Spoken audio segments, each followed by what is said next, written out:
My view is this. I think we have to relook at the constitution where we have allowed one citizen in the country to become the most powerful citizen, which is the prime minister. I don't know whether people are aware of it or not. My experience is we have to relook at this, that the prime minister of the country has been allowed by law to become the most powerful citizen in our young country. And so when prime ministers choose to abuse their position, we regress.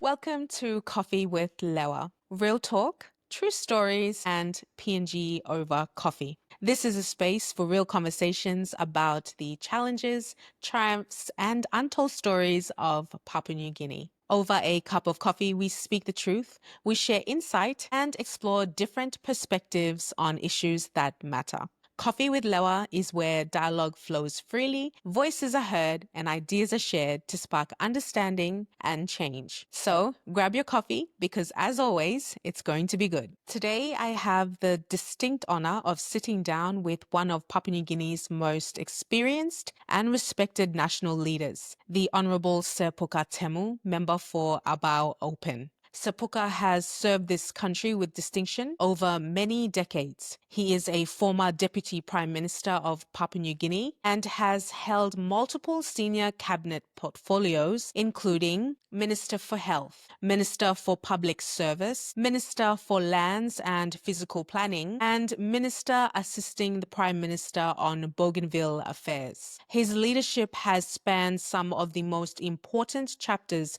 of our nation's post-independence journey, and his voice continues to carry wisdom, humility, and conviction. As we mark 50 years of independence, we are deeply privileged to hear his reflections on where we've come from, where we are now, and how we must move forward as a country. Sir Puka, thank you so much for joining us today on Coffee with Lewa. Well, thank you for the invitation. It's a real pleasure to have this interview, and I look forward to having a conversation with you. We're going to start with your introduction and what your story is. You have worn many hats, from being a specialist doctor, public servant minister, a former deputy prime minister, party leader. But behind the titles, who is Sir Puka Temu? What moments shaped your personal journey, and what continues to drive your service to our people? Thank you. I come from a little village called Kapari in Abao district, central province. But Kapari is made up of two villages, Kapari, Viriolo. And my mother comes from Viriolo, which is who are the descendants of Alukuli village in Rigo electorate, Rigo district. My father is a mixed Wanigela and Gabuone. His mother from Gabuone and his father from Wanigela. And we ended up living in Kapari village. And so the story was that when my grandfather's wife's elder sister got married to a Kapari man, they went to live in Kapari, and she, the younger sister, which is my grandfather's wife from Gabuone, she decided to go and stay with her older sister. So my grandfather followed, and we ended up in Kapari. Having not not not belonging to the Kapari village and coming from Wanigala and Gabone, we never had land. So my grandfather was given one piece of land which he cultivated over those years, and that meant that we really didn't have much to land and therefore much food on the table every day. Six of us were born. Two twins died, or six of us lived. And my father went to war. Second World War came, and he ended up being a carrier in Buna. And what he saw was soldiers were being hit, and they were being carried to the hospital shelter. And so when the war ended and he came to walk over to Sogeri, and where they planted the rubber plantations in Sogeri, he got sick and came to Gemo Hospital then. And then he got better and came home. But one of his friends from Kapari village, who were both together in Buna, he died, but he survived, so he came home. So when I was born and going to school at Konepoti, he told me I must become a doctor because he saw that the doctor's contribution during the war was very, very, he being a believer in God, he thought that was one of the best things that people should do to help the wounded and survive. So he asked me to become a doctor. So when I went to university, I chose to become a doctor because of my father. And then, those days I never got paid for 6 months when I started working. So when my pay package came, 6 months pay came, I asked my father to come down and I gave him the whole pay package just to thank him for guiding me and helping me to decide to become a doctor. Then I became a doctor, went to Australia, Prince Alfred and Royal Melbourne for postgraduate training, completed my master's, and became a physician. I became a physician for at least 19 years, working in Goroka, working in Mambisanda Hospital, working in Hagen, Simbu, but came back in Port Moresby General Hospital and I became a senior physician.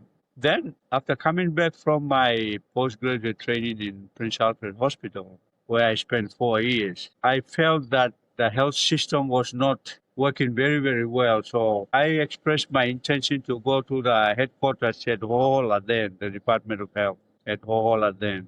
And so the secretary then, Dr. Isaac Ake, asked me to join him, and I became first assistant secretary for hospital services. Then I began. Then I became health 1996. Then renewed my second contract, but I was terminated at the end of 2001. And then I decided to go into politics, and since 2002, I've been a politician and became deputy prime minister after the 2007 elections under Grand Chief late Michael Thomas Omare, where I learned a lot of politics. I learned how his mind was, how I really valued his quality leadership, country first, civic last, and equal distribution of wealth, equal distribution of public service positions, gender issues. So that's where he taught me a lot of these things. Not have a liking for money and power, but save the people. And being a medical doctor and very committed to saving the people, that resonated very well with me when I was with Grand Chief for 3 years as his deputy prime minister. And so the rest is history. And I've many years of medical work, 6 years of medical administration at the highest level as health secretary, visited many countries around the world as health secretary and the World Health Organization meetings in Manila, Western Pacific meetings, and then global meetings in Geneva.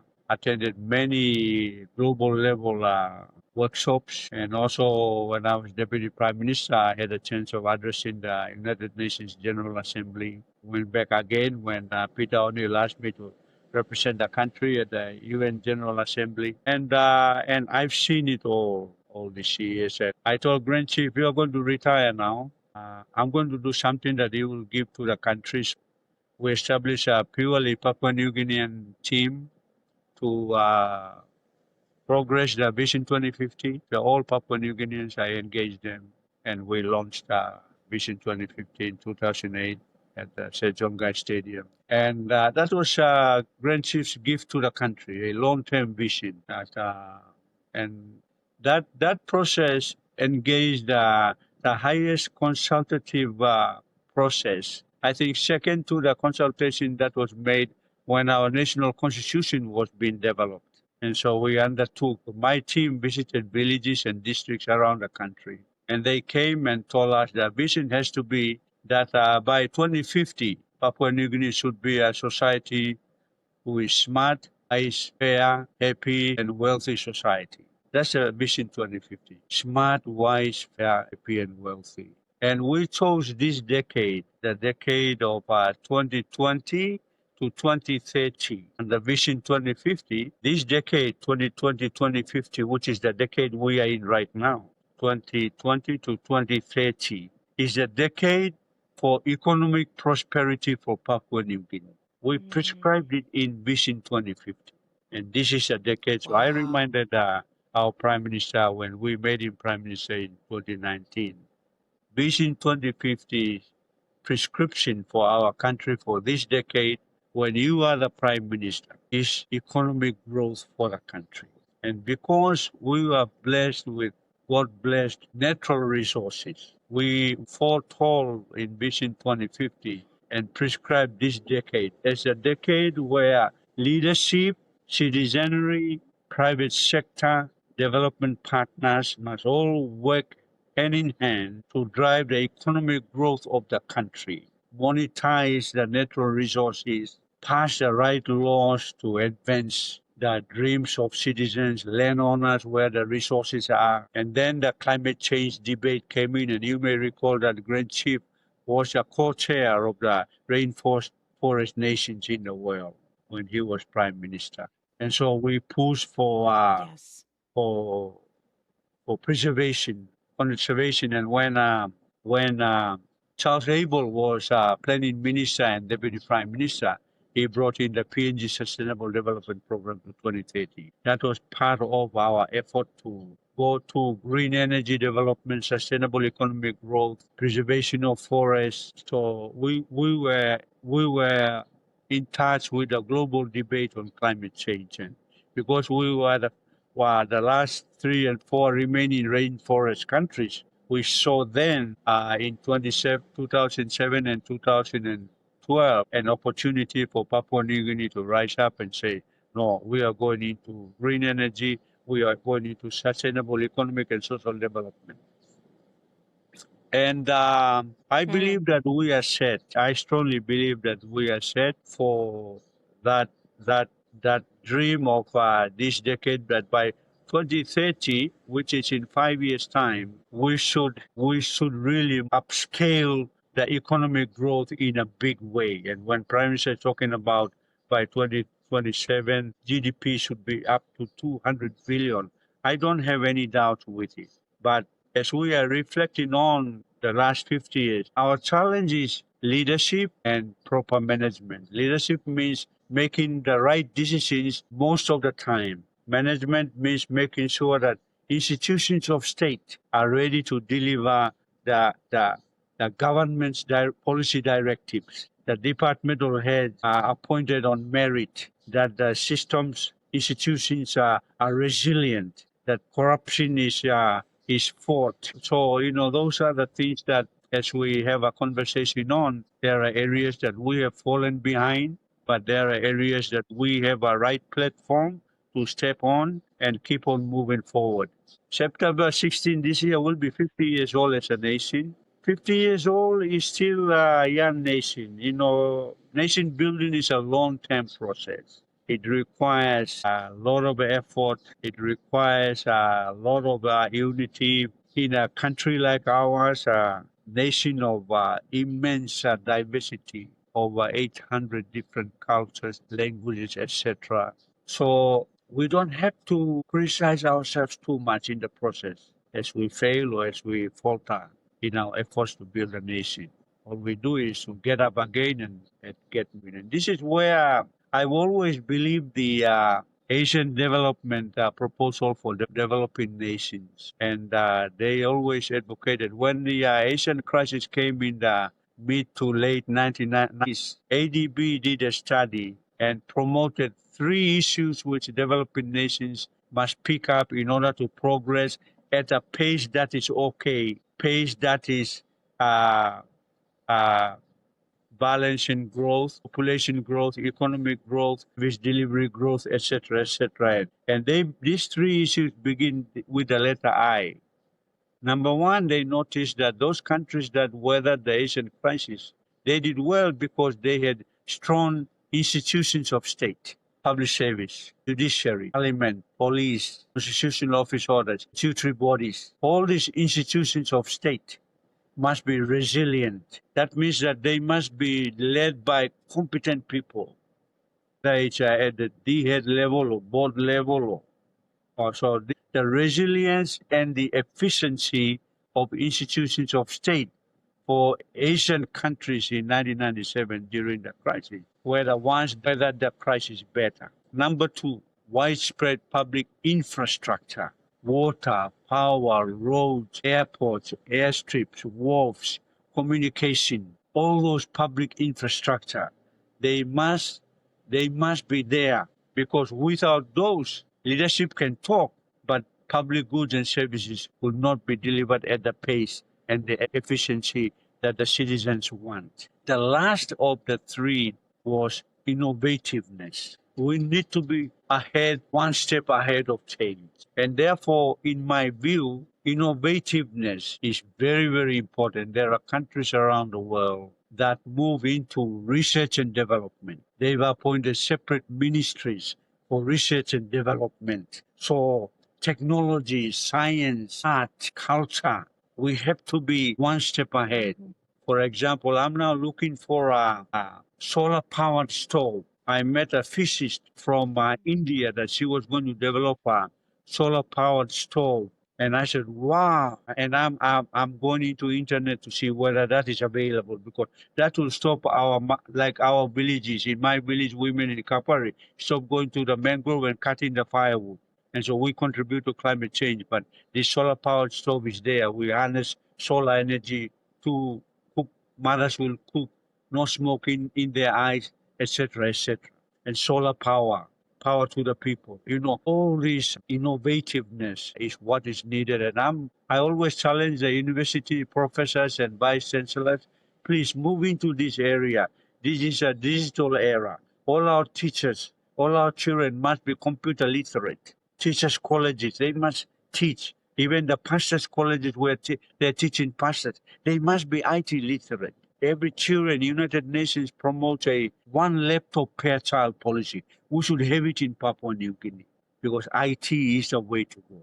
Digitalization is the way to go.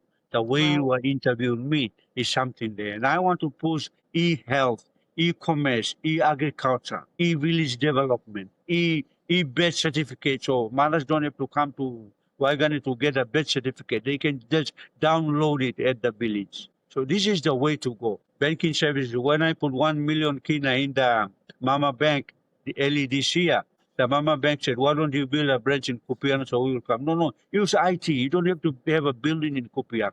Give the phone to all the citizens in Abao and they can access these things. So I think that is the way to go. So there are opportunities for strong institutions of state, building widespread public infrastructure and innovativeness for us in the country. You were one of the earliest Papua New Guineans trained in medicine after independence. Looking back, how has Papua New Guinea's healthcare system evolved, and what are the hard truths we must face to truly reform it? With decades of experience in both clinical and political leadership, your insights could help the next generation understand what's working, what's failing, and what a courageous health reform agenda would require. Very important question. And for me, because I spent the rest of my prime life in health, after my father told me that I must become a doctor, my mind was set to serving the people in health. And I thank God for the opportunity to bring me all the way from primary school to high school to medical school to clinical practice and then became an administrator as health secretary. So I've been through it all.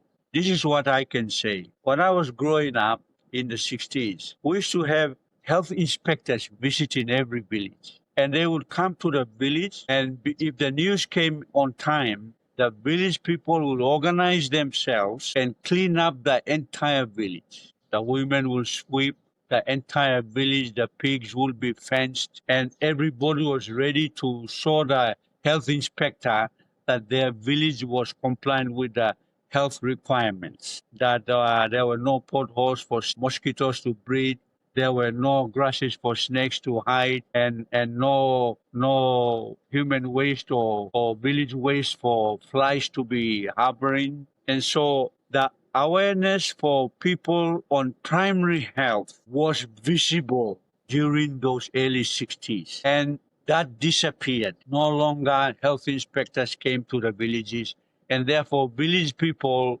didn't think about village health. They allowed the grass to grow, they allowed the pigs to roam, they allowed the waters not to be. And so my number one message in the way forward is we must go back to primary health, health promotion, health awareness of the citizenry, the entire population is very, very important. And there is a very strong reason for that. And this is why the World Health Organization always promotes primary health for developing countries. That for us, because we are village-based people, every place where human beings live, and for us in the villages. That village in the early 60s were health compliant. We have lost that. We have now have to go back to that. And so our Western Pacific regional ministers of health in the 90s and still are, they promoted a concept called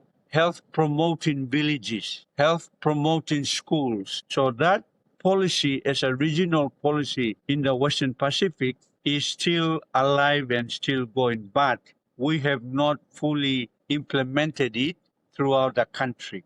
There is a little village called Doma in the Western Highlands province. I had the pleasure of going and opening it in 1997 when I was Secretary for Health. And that village, if your team goes up to a village called Doma, do an interview, that village has been completely transformed. We started with health promoting village, but they've gone through the whole host of total village development, social and economic development. There used to be only 1 post orderly in that village, but under the health promotion village concept, they trained over 200 health aligned village people. And so they walk around the entire village delivering health care rather than just have community health worker, for example, in a village like everywhere, including our place in Abao. This particular village is completely transformed. And they made sure that law and order is cleaned up and that the medicines are supplied there every time. So that basic systems for primary health is the way to go for the country. And as we are moving up and 50 years on, we've developed for each province a provincial hospital where doctors are there. But we need to now move to getting the doctors now to the district. So, for example, in Abao now, we've got an Abao District Hospital in Kupiano. We've got one doctor now, and there are 3 positions approved by the Department of Personnel Management. Eventually, we'll fill them up. So that's the way the country will have to go. Maintain the community health posts, making sure that the health center in between the district hospital and the community health posts are working, and making sure that the district hospital have the doctor, the nurses, the technicians, and the medicines and the supplies to do their work. And those who really need specialist care, they can be referred to the hospital. That's a system we have to build. We must build that system. And then in the process, for example, Port Moresby General Hospital is now the nation's referral hospital. We are building the cancer center there. We are building the kidney transplant and also kidney services there and other services. And so the nation's referral hospital, and I believe that we should also have at least for each region to begin with one specialist hospital. And so we can have a referral system throughout. So we have the Lay Cancer Center there. We make sure that we provide the right cancer treatment facilities, cancer specialists, and Port Moresby will also have a center when we open the cancer services here. And then there are others that the high level of disease patterns, we can then orient our specialist services according to the prevalence and incidence of the high diseases that require specialist care, like heart attacks. We need cardiologists, we need cardiac surgeons, we need kidney specialists, nephrologists. We need bone surgeon in particular because there are so many motor vehicle accidents. So we train those, and we train nutritionists because there are too much malnutrition. So we focus our human resource training into those areas that we know statistically we lack. We need lots more physiotherapists. We need lots more psychologists, physicians, psychiatrists. And obviously we need more gynecologists. We need more obstetricians to arrest the high maternal mortality. We need more pediatric services to arrest the high infant mortality rates. We need more vaccination programs to decrease the incidence of cervical cancer, hepatitis B infections, pneumonia, TB, etc., etc. So we've got the statistics, but we have to align the systems of training, align the institutions, primary health care, secondary health care, and tertiary health care. We will get there. It's not writing, it's not going for new technology. No, technology is there. And my strong thing right now is get the primary healthcare processes right, get the village-based health programs right, and then educate the entire population on what you can do to live longer, what you can do to become healthier while you are older. World Health Organization used to talk about expectancy, how long you will live for. Now they are more into health expectancy. When you get old, make sure that you are still healthy. So health expectancy is the way to go. So for me, I think a lot of resources will still have to be pushed into primary health care while we are organizing for tertiary health care. My little thing that I will want to continue to promote is health awareness and health education.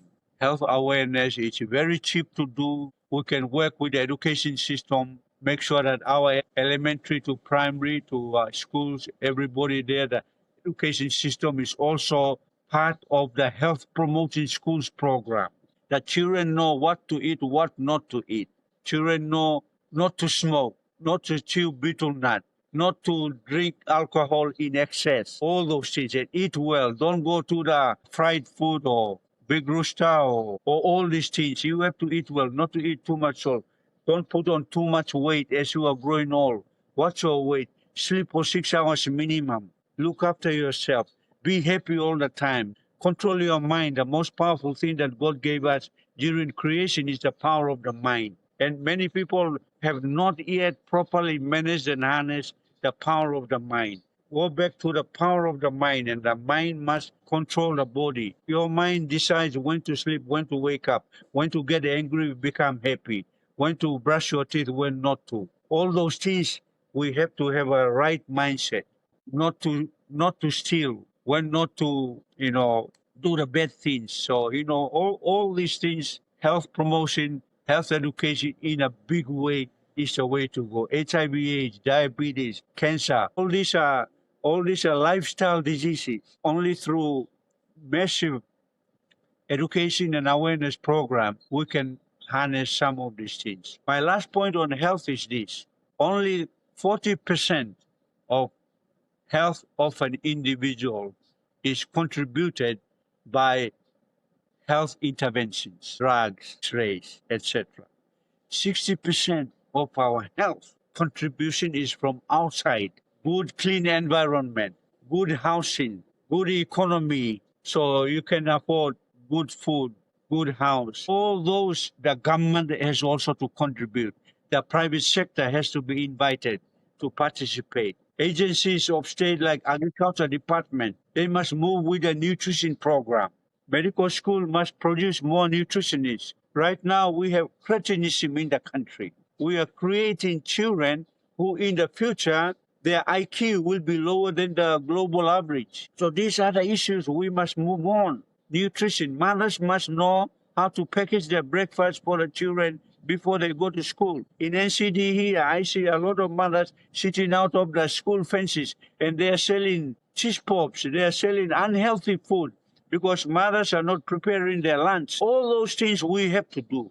It's like the first concept I was talking about. Inspectors used to go to the village, so everybody was health conscious. The whole village was clean. They knew where to put the rubbish. Those things have been thrown out of the window. We have to go back to the basics in health.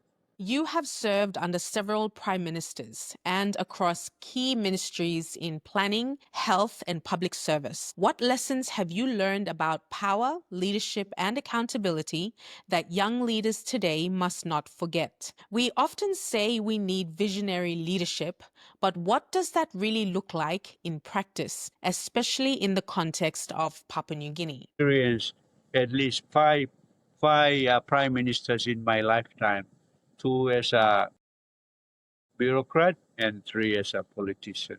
My view is this: I think we have to relook at the constitution where we have allowed one citizen in the country to become the most powerful citizen, which is the prime minister. I don't know whether people are aware of it or not. My experience is we have to relook at this, that the prime minister of the country has been allowed by law to become the most powerful citizen in our young country. And so When prime ministers choose to abuse their position, we regress as a country. We take one step forward and there are two steps backwards again. So look at our national development indicators. We have performed poorly when you look at the UN Human Development Index. We are way down there. But we've been complaining that how come we have all the resources, we have all the institutions, we have all the people there. How come our life expectancy is still low? Our infant mortality rate is still high. Childhood mortality is still high. Our literacy rate is still low. Our ability to earn money is still low. Per capita income is still low. Water services are not covering the entire country. Those are the indicators that we have shown to the world that we are still way below in the Human Development Index. And so we have to relook at this. I believe that the National Executive Council, who is chaired by the Prime Minister, when the Prime Minister appoints ministers of state, well, those ministers should utilize their powers to move the programs under their administration. We don't want the Prime Minister to interfere and bring politics inside, which is what I have seen all these years. For example, in the appointment of departmental heads, there's too much politics. All those issues, what I call them structural issues, we have to clean up the mess in terms of the laws that allow the Prime Minister to be very powerful, in terms of the laws to allow the ministers of state to make sure that they are not interfered with, make sure that the public service is arm's length from politics, to make sure that we have enough women at the LLD level, provincial assembly, parliament, and our unicameral system of parliament, which has been serving us for the last 50 years since 1975, in my view, has to be relooked at. And the reason why I think we need an upper house and a lower house. So any bill or even the budget can be properly processed through debate. So my recommendation is get the provincial members to be part of the upper house, open members to be part of the lower house. So when budget is processed, it goes to the debate properly and processed properly. And there's an organ called the National Economic Fiscal Commission, should be independent. The National Economic Fiscal Commission should assess the budget of the national government and bring it to the upper house for debate. And that's where the National Economic Fiscal Commission, for example, NEFC is responsible for protecting the minimum standards of service delivery. If the budget for health or education or water or power is low, then the country will be compromised. And that's where NEFC comes in and say, no, according to the minimum standards for health, we will drop below the immunization protective rate of 80% to 60%. Children will begin to, polio outbreak will come, cholera outbreak will come. So this money is too small. For drugs, we need $10 per capita. We are 10 million people there. So that's $100 million for drugs. That's 400 million kina. If they only budget for 200 million kina, we won't have enough drugs for the population. So that's the work of the National Economic Fiscal Commission, to scrutinize the budget so we don't fall below the minimum standards and people suffer. We are not doing these things. Politics has come in. Money has come in. We are fighting the Connect PNG program. I supported it in cabinet. I had a personal conversation with the Prime Minister in a plane, two of us. So we took out a map and said, let's connect the country. Good intention. But when the contracts came out, inflated contracts, only given to the cronies. So only a few people are getting the 2 billion kina, and the rest of the country, the roads are falling apart. Good intentions, but leadership. And so we have a lot of work to do in this leadership, starting from the elections, education, awareness, structures in parliament, the floor of parliament, the issues of gender balance in leadership.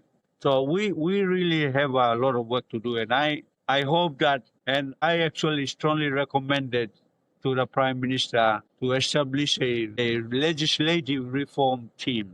So by the time we hit 50, we have already looked at the useless laws that have no purpose, because the laws are very, very important to govern the country.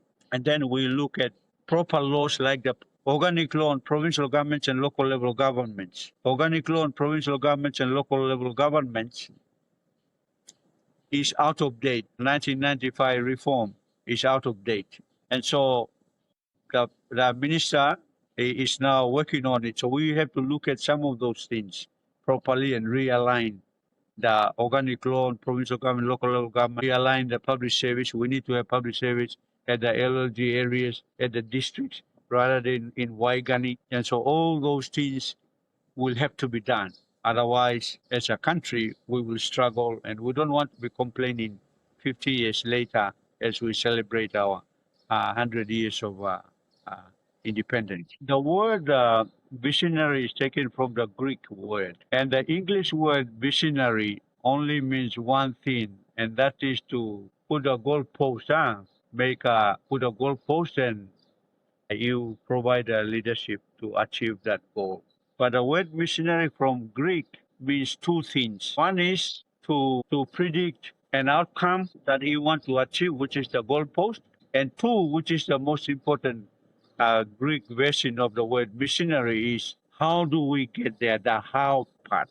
You have put a goal there, but how do you achieve the goal is what we are talking about right now. Leadership, institution strengthening, institutional capability, civil society, education and awareness. All these things are the way to achieve the goal. So the how to do it is where we've been stumbling for a long, long time. And I don't think we are late in improving and changing. And in my view, it's very, very simple. We are moving forward in this decade's uh, goal of growing the economy. Our challenge is the rest of it, and that is how about the people, their health, their education, their access to banks, credit facilities, their ability to achieve their individual or family dreams, good homes, the education for their children, so their affordability. Thank you for being with us. You're watching Coffee with Lewa. If you're enjoying the program, please like the video, subscribe to our channel, and share the link with your family and your friends to start a watch party right now. We are so happy that you're here. But our struggle is how do we get there? That's been the struggle. And so our challenge is we really need to know what are the important ingredients for achieving the goal, particularly as at the leadership level. And a while ago, we were talking about the importance of having strong institutions of state, the importance of having widespread public infrastructure, and the importance of being innovative. Those are the critical elements. And we really need to go back to making sure that when the goal is set, every citizen, every institution of state is geared towards how to get and achieve the goal. And we always go back to the bureaucracy level. We say, okay, Department of Health. That's a vision for Vision 2050. You as a health sector, how do you organize the health system in the country to achieve health for all by 2050? To reduce the maternal mortality by 50%, reduce the infant mortality by 50%, increase the life expectancy from 67 to 80 by 2050, reduce maternal mortality and increase family planning programs by 100%, reduce HIV/AIDS by 50%, etc. So those, for example, in the health sector, the departmental head, the minister and his department has to now establish a plan, which is the health plan, which is what we normally do. And so the plans are designed for health, education, agriculture, economic sectors, social sectors, law and order. Those plans are set. But our difficulty in the how bit is the agencies responsible for implementing the plans, goals, strategies, and actions and aligning them to the annual budget. We are not doing it right yet. And that's where, in my view, we have to focus on. We have to focus on, one, making sure that the agencies that are responsible for the sectors, the head of the agency is a fit and proper person. If it is a board, for example, our Climate Change Authority board, the members have to be fit and proper. PNG Power, it must deliver at least, when Peter O'Neill was Prime Minister, he said 70% of the population must be covered by 2030. Well, we are in 2025 now. We only got 5 years to go. How can PNG Power and other agencies of state set the goal and that we achieve, pull the power, the main grid, go for off-grid like water and solar systems off-grid, run the main grid, and invite partners to invest, get a government budget to provide for more upgrade of main lines, the main grid, the reticulation lines, etc., etc. In health, we were talking about open up the 40% of the 8 posts that are closed, open it up to 100% because rural sector must access 100% of the health services. Education sector, we make sure that there's quality teachers that train all the time and the numbers of teachers. Law and order, we need to make sure we have enough policemen on the ground. So these three sectors I've been saying all along, that we need more doctors, more nurses, more technicians, we need more teachers, we need more policemen. So what does that mean? Right now, police, there's only one training college. We can achieve more policemen. We have to have at least 2 or 3 more police training colleges. For example, the colleges for correctional services, defense force, and police, they have some core values that they can train. They can put these 3 colleges together through the core training programs. And automatically we have 3 colleges. So we only have 1 at Bomana. We can't keep on doing that when the country's population is growing and our police population ratio is getting wider and wider, and we just have 1 college for 50 years. Come on.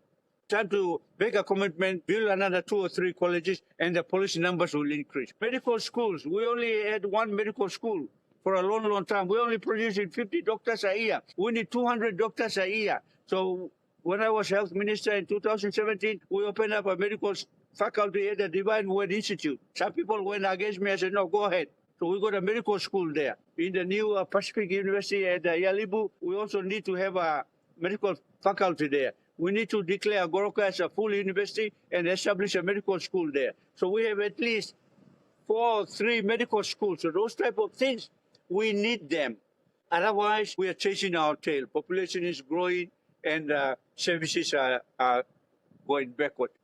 To me, visionary leadership means, for example, if one is a prime minister or minister or a secretary for health, they need to have a conversation and take action on these things. These are doable. These are not new technology. You go and reinvent the wheel. No, no, no. This is a doable things. Technology is available. In PNG power, I've been complaining 50 years we haven't got power to Abao. So stop that quickly. How far? It's not far. You're not looking for a new technology, new power line or new power post. No, God. Or something is up here. Why don't you give the budget and pull the power all the way to Kupeano so people can have access to power all the way to Berena?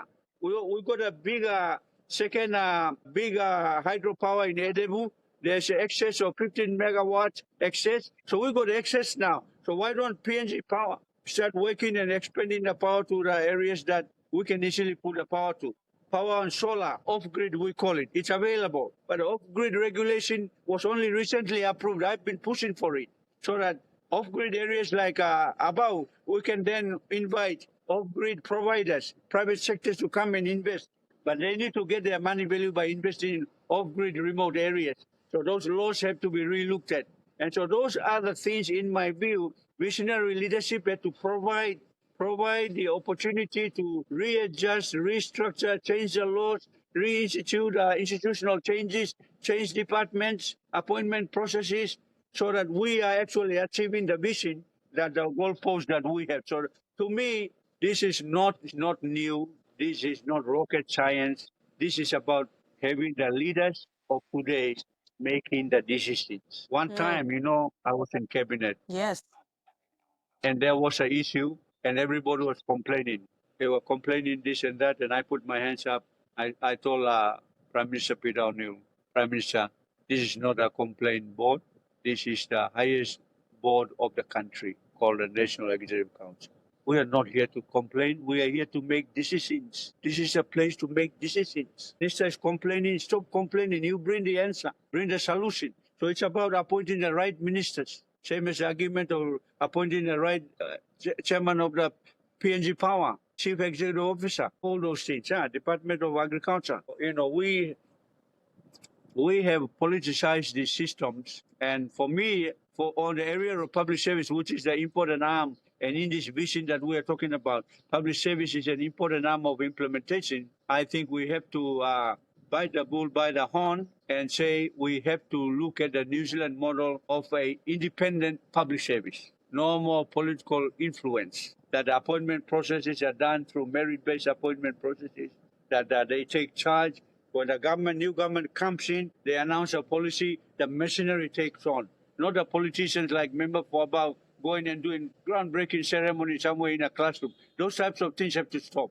The CEO of the district must take charge, but they must manage the funds properly. Accountability, transparency. Yeah, we're also struggling in those areas. So we have a lot of work yet to do. But the beauty of the thing is, I think we have come a fair way. I think we have with social media now, we have the people now participating in the conversation of nation building, which is a very, very healthy thing. I think the accountability systems are now being more. I think hopefully ICAC will be given enough powers to make sure that corruption is systemic. Corruption is derailed and removed altogether. I think we have an opportunity in the next 50 years to make sure that politicians do what they do, bureaucrats do what they have to do, and civil society what they have to do, and create a level playing field. As we celebrate the 50th year of our nationhood, that is the most important question today. Leadership. We have to find an answer to leadership. And that means, for example, our so-called democratic processes through the election process to identify the right leader. That area has to be sorted out. So the Parliamentary Committee on Elections has made a number of recommendations for this government to make sure that they are implemented. For example, we have to sort out the common role. We have to make sure that the election is fair, safe, and free. All those values have to be part of our electoral process. We are going through our LG elections now. 2027, we are going to go through a national general election. 2022 was viewed as one of the worst elections in our country's history. And so these so-called democratic processes in bringing in leaders at the LLG level, provincial assembly, or the national parliament, we have to sort that out as a country. Because what the nation needs right now is good leadership. Good leadership is the way to go. So the election process has to be one area that, and there are recommendations there, and I asked the Prime Minister and Minister for Administrative Services, Minister for Provincial Affairs and Local Level Governments, the Electoral Commissioner, and all the agencies like Treasury Planning and Finance, Provincial Affairs, they really have to, Defense, Police, CIS for the security issues, everybody has to work together. And we have to now, as we celebrate the 50th year in September this year, 2027 elections must be the time to demonstrate to the world that we are becoming better in this issue, that the corruption issues in elections have stopped, that allowing a fair, free, and safe election, allowing women voices to be heard, more women on the floor of parliament, provincial assembly, and LLG. All those, we have to sort them out. Because when we sort out at the leadership level, and in my view, being a politician and also a leader in bureaucracy, I think that our country deserves better, and this is finding the right leaders at every level, in politics, but in bureaucracy.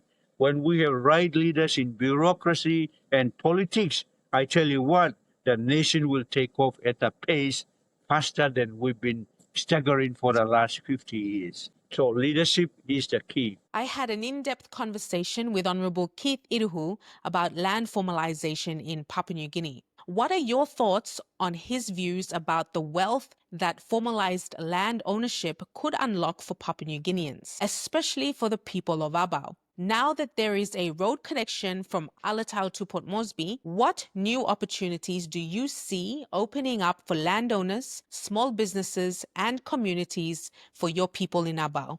What practical steps can be taken to accelerate land formalization in your district? There's a saying which goes like this: we own land and also land owns us. And that statement basically is very profound with regards to how we Papua New Guineans hold and value land close to our heart. And so land is our survival. And therefore, any effort that needs to be done after having experienced the current legislative structure, for example, the Land Act and all other laws that govern the administration and management of land in our country, we really need to have a new look at it. And I fully support the Honorable Keith Iduhu, the member for Irikoyari, for the initiative that he has communicated to the Prime Minister, and therefore the Parliament has approved his committee, for which he is doing the rounds at the moment. When I was Lands Minister, I established the branch of the customary land.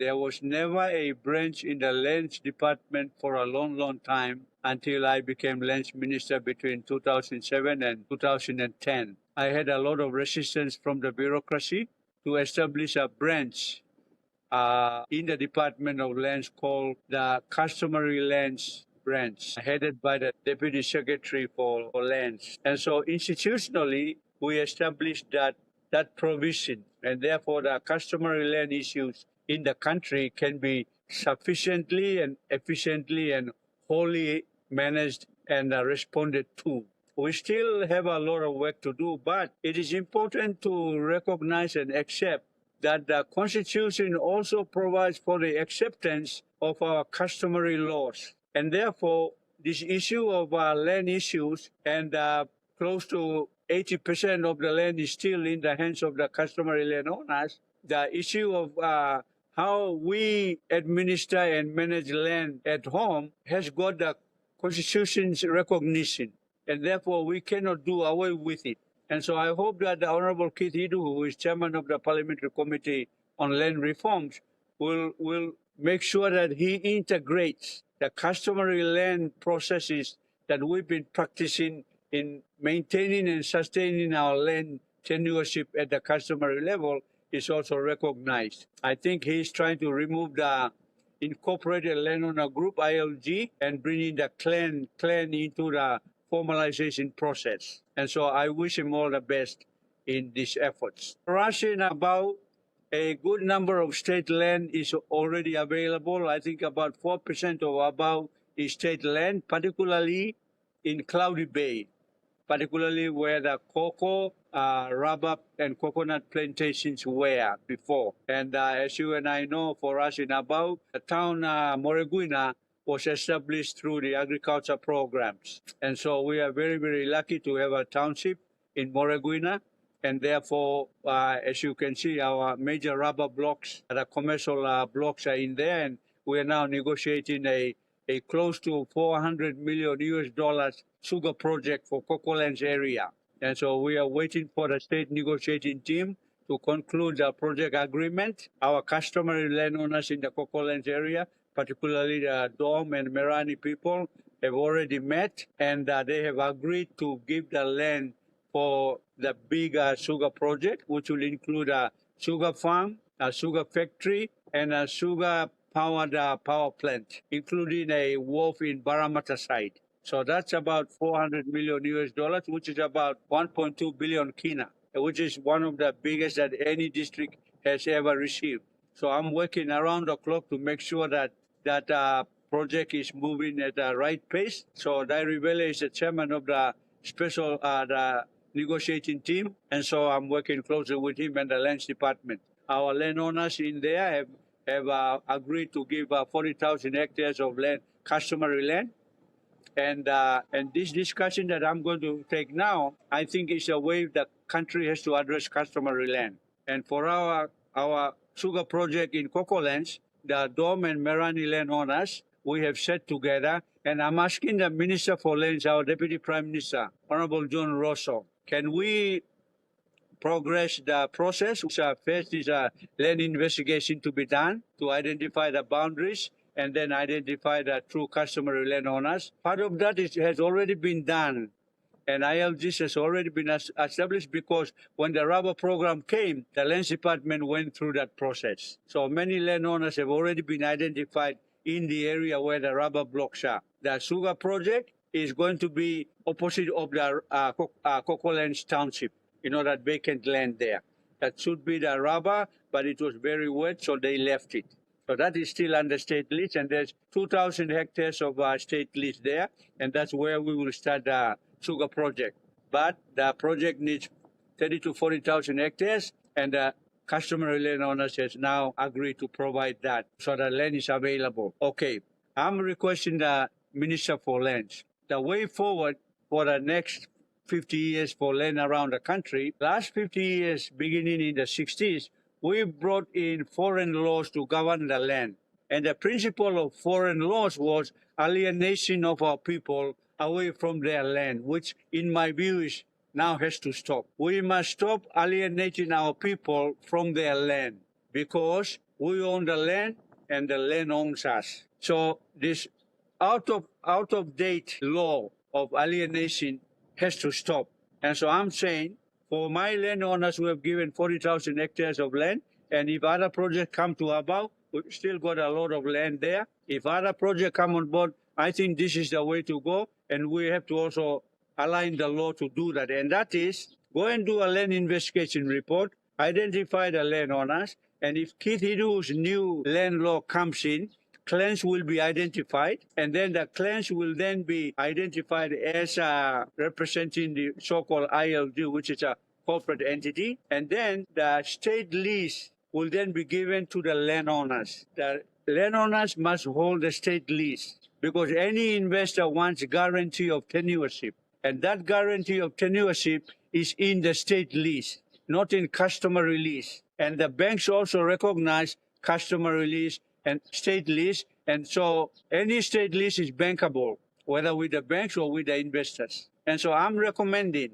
that the way forward for the next 50 in the land issues is get the state title to the identified through a due process, the identified landowners. Then the landowners with the state lease can sublease to any developer, whether it's a government to build a school or investor to come and build a sugar project or anything. But then that state lease is passed on in perpetuity to the customary landowners. I think that is the way to go to manage these land issues in the country. So we don't alienate our people from their land, because many fights have come about, many people have died.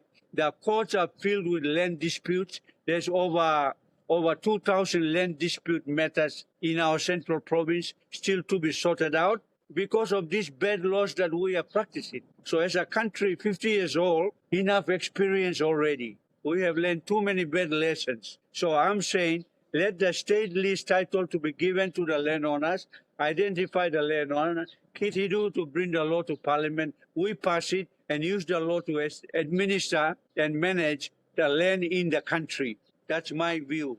Because Abao now has enormous potential. Firstly, we have the biggest estate of rubber in the country is in Abao. From Upulima to Cocolands to Moreguina and further up to Mamai, going up to Amazon Bay. So Abao actually hosts the largest real estate for rubber. Can we stop exporting kaplam, which is a low-value end product? And so I've spoken to the rubber chairperson, a lady there, rubber board, which I established while I was agriculture minister. There was no rubber board, it's only cocoa board, coffee board, etc. But I said, no, there is a commodity called rubber, so let's establish a rubber board. So as agriculture minister, I established a rubber board.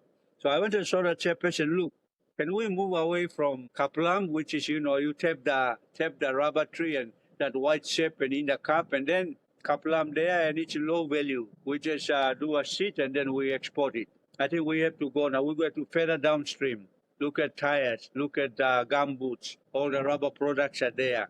And so the chairman is looking at that positively, and she's thinking that we might establish a rubber factory in Upulima to begin with. So we are waiting for them to make the decision. But we are now, because our land, particularly Amazon Bay and Cloudy Bay, when Mount Wellington erupted in Papua some 50 years ago, all the volcanic ash came to our side. And so Cloudy Bay and Amazon Bay is very fertile land.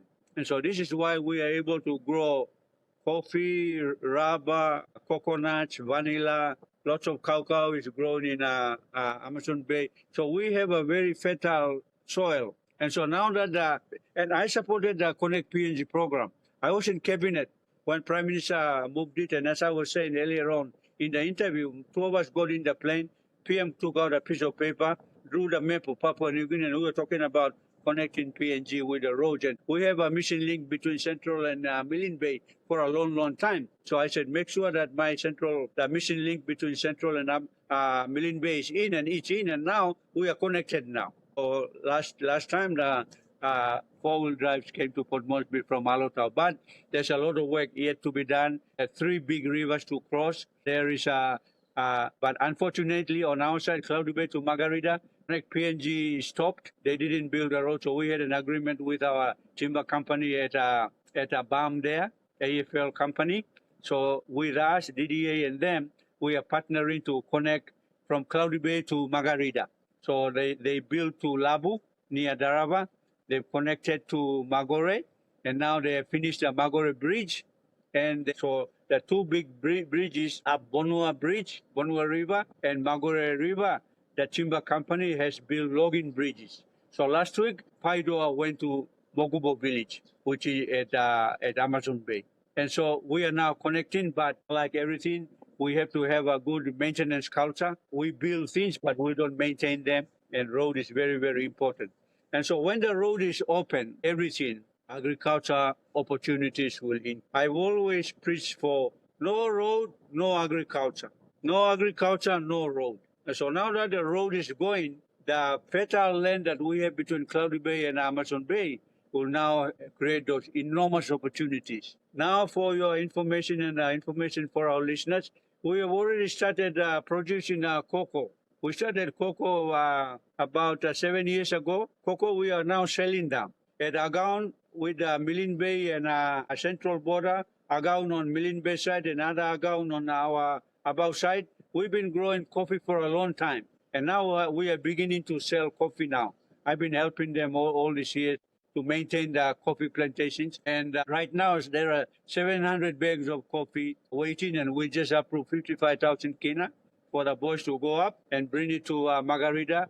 We pick it up on the canoe and then bring it. But when the road is better, obviously the opportunity is bring those products by road to the markets in Port Moresby. So the opportunities for Abau anywhere the Connect PNG is done well is enormous. And you can imagine our people establishing service stations or restaurants on the way, and then investors will come and invest, etc., etc. Yeah, And absolutely. so I mean, going forward, my position on green energy and climate change and all that for Abau, I am now working on a proposal for conservation. Conservation, a pilot project area in Cloudy Bay. I don't want the timber projects to continue. I would want to one day stop the timber projects and conserve our forest. So I've got a pilot project being designed. Today I was to meet with the team that have finished the design. And I will bring it to the DDA next week, and then we will then launch it during the 50th anniversary in Kupiano. So one of our big programs that we will launch in Kupiano as part of the 50th celebration is a conservation project in Abau. I think that's the way to go for us. Then we can preserve the sea, Fantastic. the reefs, and the crabs in the Robinson River and also in the lagoon area, and also to maintain our forests. But at the same time, we need the roads and we need the services, etc. And the world is opening up on the climate change funds. So we have our key stakeholders will be climate change authority, planning, and the key players that will help us to structure the project proposal so that we can access the funds to start this important project. I mean, your own village is washing away. The soil is coming away. In my own village, Kapari Virolo, the Virolo cemetery is washed away. So we need to stop talking and start doing these things. So I've taken the initiative, 50th anniversary, any 50 years forward, we have to preserve our place, including culture, including environment, all those valuable things that that have been tested in time for. Thank you, Sepuka. That was a very in-depth, detailed update on Abao and also the benefits and the opportunities that come from the road now being connected from Alatau to Port Moresby. And you've given us also a clear update on the status of that road. Some of the roads are still being worked on, you mentioned. So are we looking to see those roads being completed anytime soon? For example, our Port Moresby to Kapari Road? Yes, we've had a prolonged, due to climate change, I believe, prolonged rainy season between May and July. And so many of the roads are not in very, very good condition, particularly the Magi Highway. Magi Highway from Dome Yes. Village to Kokolan Stenoff, Lalaura Stenoff, that has really been really bad. But as of Yes. last week, the company that is doing the upgrade to seal from Ukulima Bridge, I ran the minister up. The company is now there, they are filling, and the Kapari people and the Dome people have given their gravel. So I think by next week, that should be trafficable again between Dome and Cocolands. And then we are going further up past Manabo Block all the way to Ganai. I think that is well gravel. So the big one is Dome and Cocolands junction of the Magi Highway. The company there, Global, who is doing the road, that project is to do a two-lane seal road from where the sealing ends at Imila Bridge, and then it will go to the Manabo Tenov. Manabo Tenov is the one that goes to Domara and to Moreguina. That is a two-lane sealing project. So that work is already started, and they are upgrading the road at the moment to seal. That's great. That's wonderful. You have been a key figure in Bougainville affairs. What are your views on the push and plans for independence, and what kind of leadership should Papua New Guinea and Bougainville aspire to build going forward? Do you believe the independence process is currently stalled? And if so, what needs to happen to move it forward? Do we need another neutral mediator, or are there specific steps or recommendations you would propose to help both parties reach a peaceful, clear, and timely resolution? Very, very important question. Bougainville, future political status of Bougainville is a very, very important question. Let me try and respond to it by going back a little bit. That is, people of our country may not realize that only 13 years after independence, 13 years only after independence, we began the Bougainville crisis. And so we were still a young nation moving into nationhood. And people have to realize that 13 years after independence, with all our dreams, etc., we were faced with this Bougainville crisis. And it took away a lot of time and resources for almost a decade, until when Sam Mekere Morauta became Prime Minister in August of 2001, he signed the Bougainville Peace Agreement. And therefore, the peace agreement requirements for establishing an autonomous Bougainville government, making sure that the referendum is held on time, which we had concluded, and now is the post-referendum period where we are trying to negotiate, or where we are trying to manage 27.7 vote in favor of independence by Bougainvilleans during the referendum vote. At the moment, what I see is there has been a lot of history at play just leading up to independence. Many of our people may recall that Grand Chief Somare was the chairman of the Constitutional Planning Committee. His deputy was then John Momis. But then because Grand Chief was busy, John Momis became the de facto chairman of the Constitutional Planning Committee. And in his committee, what chairman really believed was we need to have provincial governments. So when the constitution write-up was completed, that request was done away with.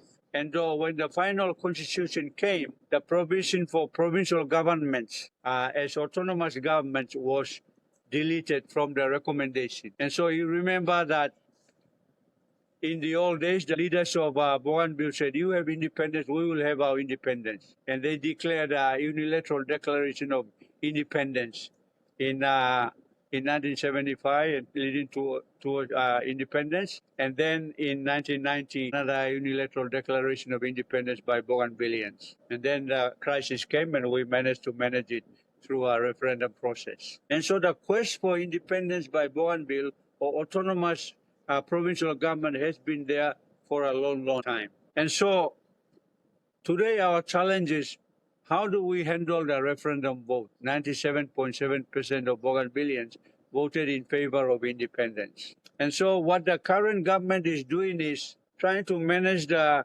constitutional provisions as well as the Bougainville Peace Agreement. When Mekere Morauta signed the Bougainville Peace Agreement, they agreed in the peace agreement that Parliament will have the final authority on the referendum result. So the peace agreement agreed that the referendum result must come to Parliament and Parliament will have the final say. So both sides recognize the National Parliament as the only authority to make the final decision. And then when Mekere provided constitutional amendments, the Bougainville Peace Agreement used the word ratification.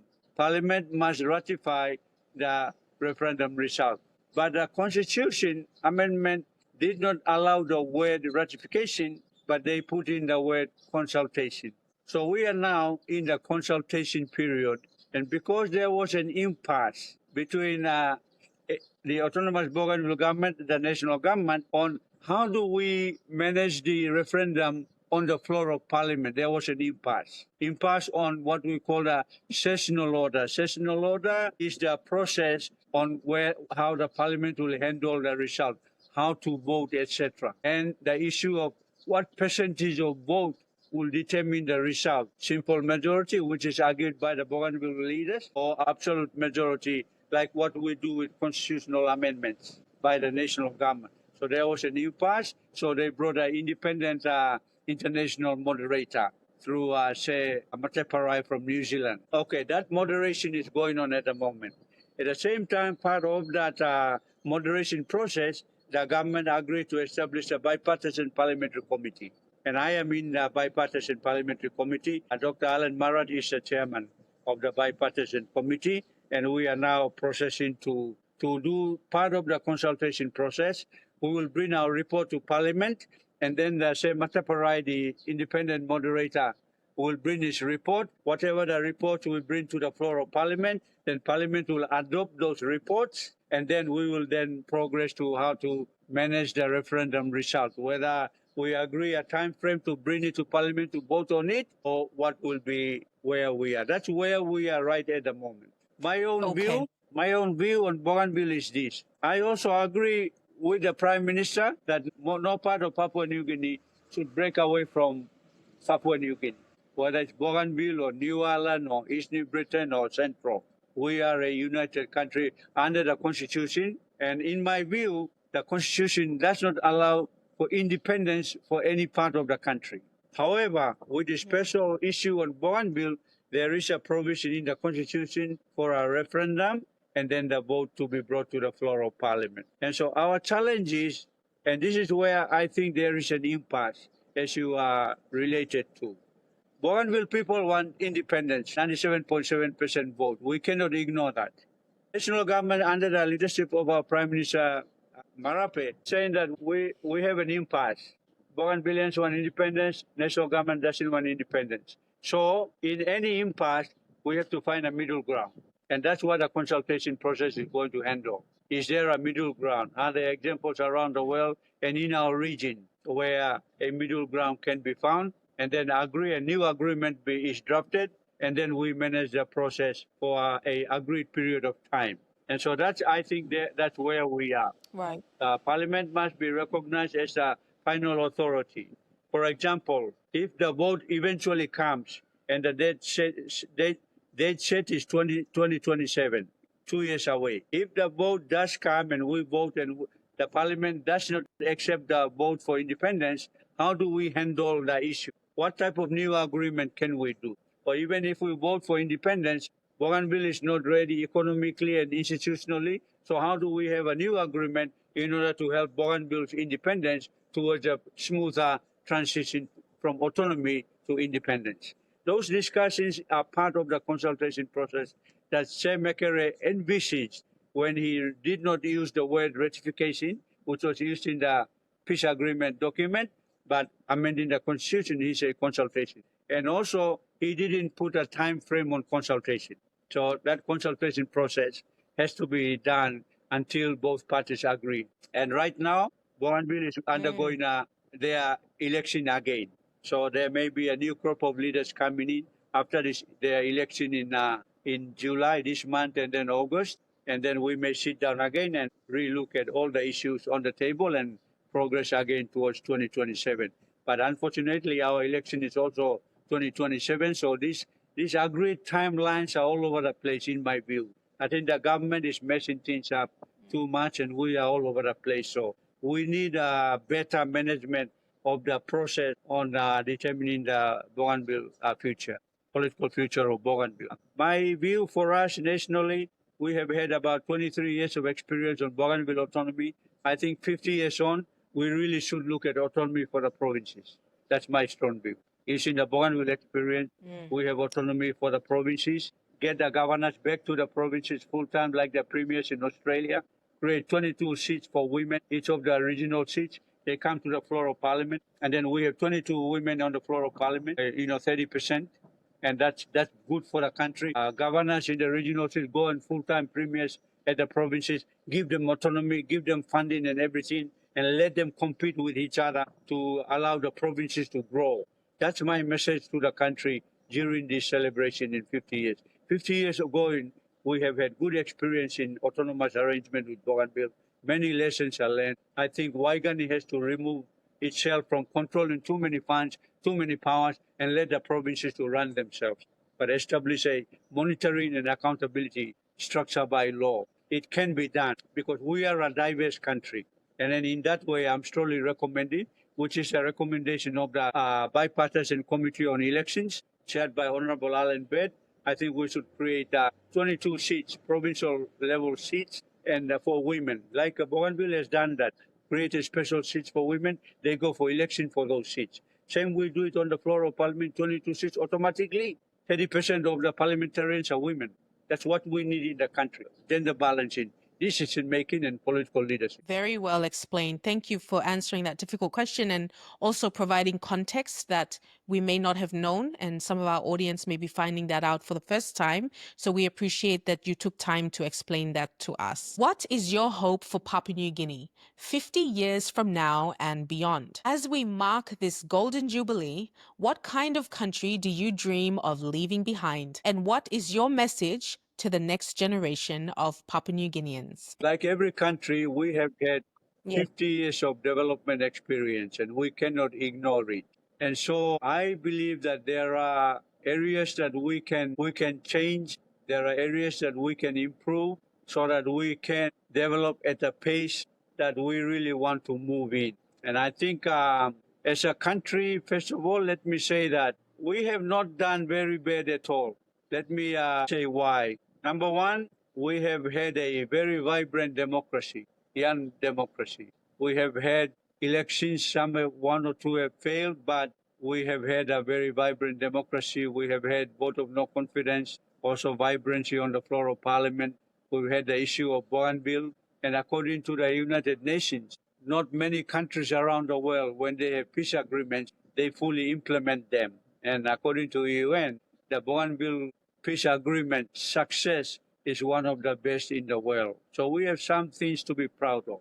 But in terms of human development indicators, in comparison to our Pacific neighbors and our regional neighbors and our similar economy, socio-economic status countries around the world, we have a lot to catch up with. And so what do? I believe that the way forward is for us to look at the current structure under which we operate. And that is basically looking at, for example, the 1995 Organic Law on Provincial Governments and Local Level Governments. I strongly recommend that that organic law be completely repealed, because that organic law has brought in a lot of confusion between Waigani, provinces, the districts, and the local level governments. Let me give you a good example. Open members of parliament, while they are members of the national parliament, they also attend the provincial assembly, and then they attend the district development authority. I believe that that is wrong, and we have to stop it. I believe that this organic law on provincial governments and local level governments, if we get it right, this change in this organic law on provincial government and local level governments will help us manage the country better. And I strongly recommend that the current work that the Minister for Provincial Affairs is doing in consulting, and I attended a consultation meeting 2 weeks ago, that consultation needs to be concluded before September 16, and that amendment has to come before September 16. That would be one important structural change that our country desperately needs. And that is one, that new organic law must now properly clarify and demarcate what are the functions, powers, and responsibilities of national government in Waigani, what are the functions, powers, and responsibilities of provincial governments, what are the functions, powers, and responsibilities of local level governments, and in between the LLGs and provincial government, the DDA comes in. We have to clean this mess up, because this is the mess that is bringing about the disconnection of service delivery around the country. When this is right, then when LLGs know their functions, powers, and responsibilities, and we bring them the resources they need, they will focus on those areas and make the LLGs better right down to the villages. When the provincial governments know their functions, powers, and responsibilities, they will focus on those areas. And Waigani needs to do the same. How do you do that? My recommendation is let's structure an autonomous arrangement for each of the provinces. Each province must now take responsibility through their regional member, the governor or the premier of the province. Working together with the open members, establish a robust public service machinery and let the provincial government take charge. Provincial government at the legislature level, our experience is not many laws are passed by the provincial assembly. At the local level government assembly level, I don't think they pass one or two laws anyway. So it's a useless legislature.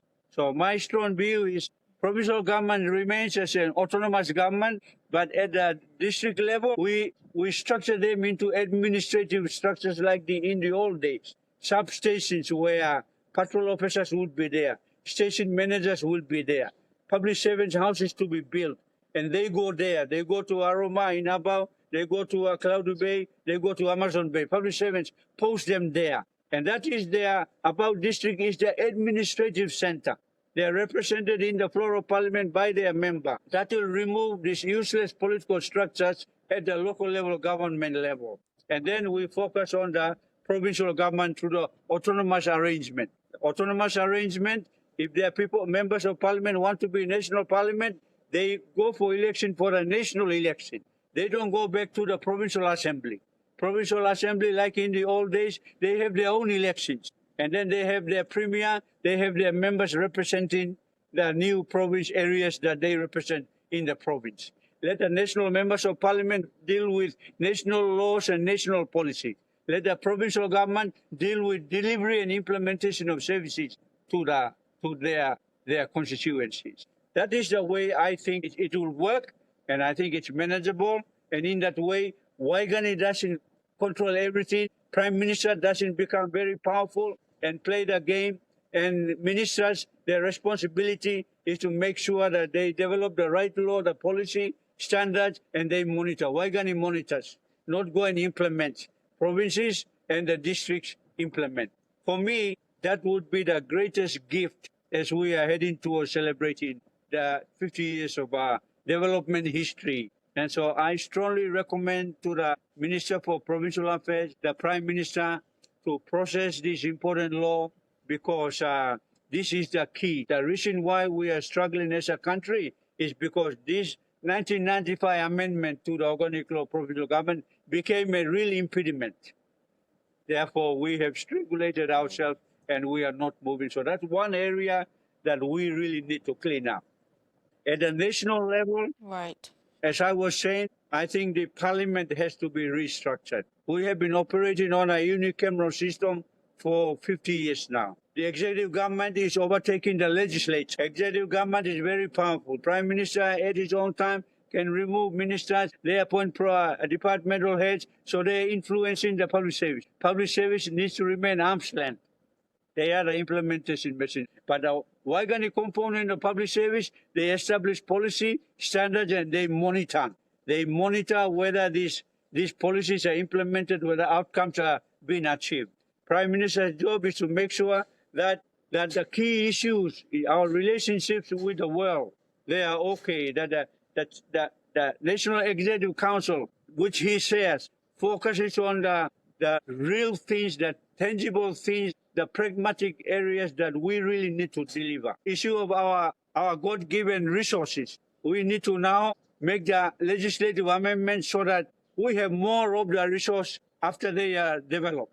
At the moment, it's below 50%. We need to increase it, privatization, but we need to bring the laws to secure a higher percentage of the revenues coming in from our resources. Too much talk, too much preaching about agriculture, but enough resources and the right structure must be in. I think the agriculture sector needs about 2 billion in order for the sector to move. And then we progress at the provincial level.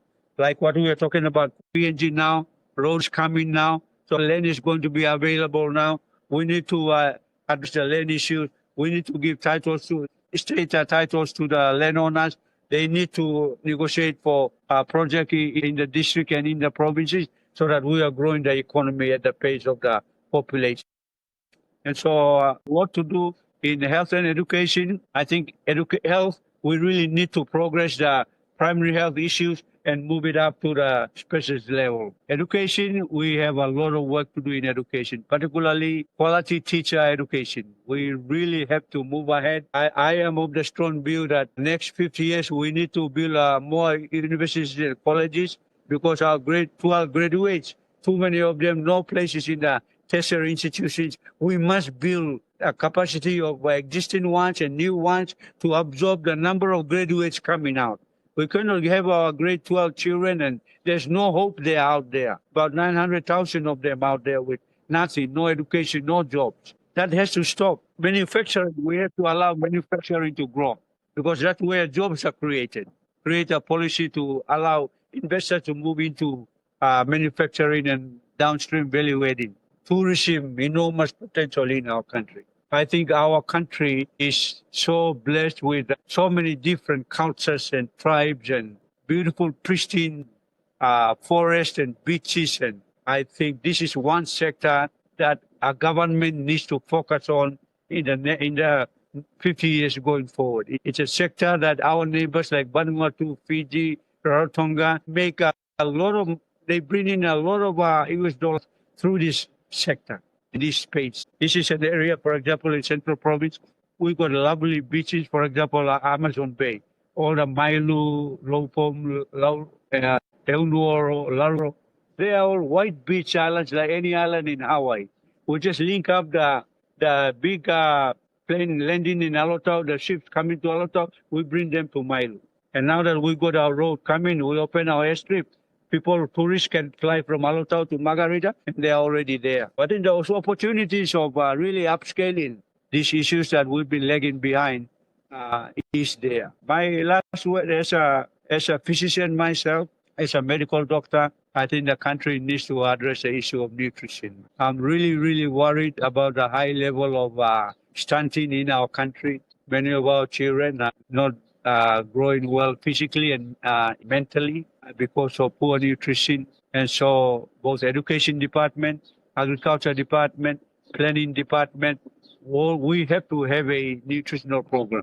We have to make sure that children are being fed good food both at home and at school. And we need to make sure that there is awareness on what to eat and what not to eat, how to prepare nutritious food. And as I was saying, we need more nutritionists in the country because this is an area that's close to my heart. The World Bank is aware of it. It's got a program, and the national government needs to support this program. Perhaps it's coming to a close of my political career, something that I would do being a medical doctor and something that I could continue. I'm looking at a health promotion foundation. I think the country needs more health awareness. We will need to create more awareness of how to be healthy for a long, long time. I'm 72 this year. I live my life and I feel okay. But when I see my colleagues in parliament, I feel sorry. Many of our people are dying. Our average life expectancy is 57. And we need to address good health through major information, education, communication programs through health promotion. And that's close to my heart. I'm beginning to organize myself to establish a foundation so that future generations can know what to eat, what not to eat, how long to sleep, how to look after your environment, all those valuable things. As I said, 60% of health outcomes are contributed by non-health interventions. And government. So in Abao, we are looking at two big programs this year and next year. One is we've got 1 million in Mama Bank for SMEs. I want to promote SMEs and Abao so people have something to hope for, that they can look after themselves and their families. I will inject another 1 million against a total of 2 million. So anybody can walk in the Mama Bank and at least meet their requirements and go and start something rather than come and stand outside my door and look PNB fares and money and etc. And the second thing matter that I will progress and continue is housing. We've been distributing roof finance, which will continue because housing is very important. Over is a basic human right. And so good houses with we are buying roofing iron from Balo, not from the other software. They rust quickly. Balo roofing iron is New Zealand, Australia quality. They can stand rust for a long, long time. We're spending money there. We'll buy another lot this year and next year and distribute to those poor families that don't have roofing iron over them. Right now, we are piloting this project in Abau village because Lady Bernadette Temu, we were riding through Magi Highway through passing Abau village and all the villages where Sego live and Pit go. And so she said, Daddy, you can't help with this housing program. It opened my eyes with housing policies. We bought a walkabout sawmill, we got roofing iron, and now the Amau people are changing their houses. So that's a pilot project. So I think it's going to work. Every week the award member is letting me know how they are progressing. He sent me some photos. So housing program with water tanks, with lights, and that's for the family. Assembly also for the families. Those are two key areas that I'm working on. I believe that the reason why I'm pushing these two SME for families and housing for families is I believe that if the families are strong, the nation will be strong. But family is the very unit of any society. So where families are right, the mother and father will raise up children very well, and those children will be good children that give to the society. I'm focusing on family at the moment, so hopefully that will have an impact on the future generation. And when I'm retired and I see those things happening, I'll be happy. I think the country should celebrate the 50 years of independence. Some critics are saying, what will we celebrate? Nothing, no. You look at how far we have come in the area that I know best. We really improved health expectancy from the east to now 60. We've reduced maternal mortality by about 50%. Childhood mortality, we've really reduced it. TB, we research in all the immunizable disease. Leprosy, we've eliminated. Polio coming back again because we drop our immunization rates. So in the health education, we've got doctors around engineers, we've got the accountants, we've got teachers, journalists. We are producing a human resource, but we need to now. My message, what are the human resource areas we should focus on? One is I think we've got health and education and law and order issues in the country. And so, one, build two more colleges for police training. Number two, build teachers training, increase the quality. Number three, at medical schools and nursing colleges. Have more nurses, more doctors, more teachers, and more policemen in the next 50 years. Population growing is at 3.4%. And Professor Mola is right. We need to address this population. We need to make sure that population growth is less. It's less than the economic growth. We need to make sure that happens. So we need to have a national conversation on this population issue as a basic policy. It has to be addressed. Otherwise, I've graduated at the independent In his time, 1975, worked as a young doctor, went up to the entered politics involved in the Bougainville issue. Looking back, we must celebrate. Just with very peaceful. He was told, "Don't go to Bougainville; they will kill you." But when he went to Bougainville, he saw the people very peaceful. And we are a good people. We need to believe in ourselves. So my concluding remarks, as I always tell our graduating children in Abang, three things I said: get your pen and put it down. Three recommendations. Number one, I say, always believe in God. Because in God, everything will be aligned to the north. North is the right position. Right position in life can only be found in God. Because through God and God's word, you will always choose the right things. Choose to discipline yourself. Choose to perform better. Choose to love each other. Choose to respect. Choose to love your neighbor. So in God, you will be pointed to the north position all the time. Number two, always believe in yourself because everything we are capable of achieving everything. Number of brain cells that God gave us is same as the number of brain cells He gave to Americans or Europeans. So believe in yourself. Finally, believe in your country, Papua New Guinea. This is where we are. So everybody is demanded to contribute, not what you can do for yourself, but what you can do for your country. Famous American leaders. All of us need to celebrate the 50th anniversary. So we're going to do it at the village level. And so once we have the funds, we'll distribute them to the village level. And like for example, your village, La Laura, will also host sports, and we're already talking about upgrading the oval and build a stadium and call it Wills Guinea Stadium because he made us very proud. He represented us internationally in the game, and so we need to build something for him, plus other areas that we are looking at. Will is a good friend of mine, and I know he'll be very pleased to hear this. And I also am sure the people of Lalawa village and the wider central province will deeply appreciate that as well. And we look forward to seeing it very soon. We're also looking at building a cultural center in Kupiano so we can protect and come and have a museum for about cultures, everything from Kitoro to Apa to Makinis and our own Toya in Mailu. All those things have to be come and be protected. And one of the projects that I have for independence is two of them. One is IT laboratory in Kupiano Secondary School, but I want to move Kupiano to a school of excellence. So we got a project coming. And then right now we are about to finish a solar system in Kupiano Hospital. So the power is 24/7. So that will be launched by the governor on the 8th of September. I will bring the governor as part of the 50th anniversary celebrations. She will switch on the solar power that we are putting on top of the Kupiano Hospital. But at the moment, the diesel is very expensive and it's only 3 hours a day. I want the hospital to be 24/7. So the solar is about to be completed. I'm going up next week to check it. Once it's done, then governor will come in September 8th and switch the power.